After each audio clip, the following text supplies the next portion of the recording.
Après 17 ans de recherche, il n'a jamais été retrouvé. Voici un aperçu de la mystérieuse disparition de Brandon Swanson. Imaginez, on est en 2008. Un étudiant de 19 ans appelle ses parents au milieu de la nuit après un accident de voiture. Mais cet appel va se terminer de la façon la plus glaçante qui soit et lancer une énigme qui, aujourd'hui encore, reste sans réponse. Premièrement, il y a cet appel, ce tout dernier appel. Le 14 mai, après une fête, Brandon Swanson sort de la route avec sa voiture. Il n'est pas blessé, mais il est complètement perdu. Il appelle ses parents et leur dit qu'il pense être près de la ville de Linde. Pendant 47 longues minutes, il reste en ligne avec lui, mais impossible de le trouver. Alors Brandon décide de marcher vers des lumières qu'il voit au loin. Et c'est là que tout bascule. Il crie « Oh, merde !» Et puis, plus rien.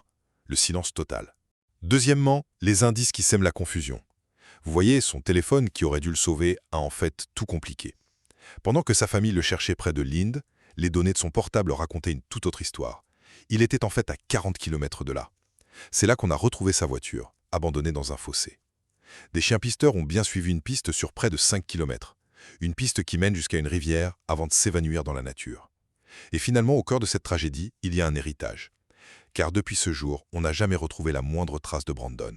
Ses parents, frustrés par la lenteur de la police au début, se sont battus. Et ils ont réussi à faire passer la loi de Brandon, qui oblige maintenant les autorités à lancer immédiatement les recherches pour toute personne disparue dans des circonstances suspectes, quel que soit son âge.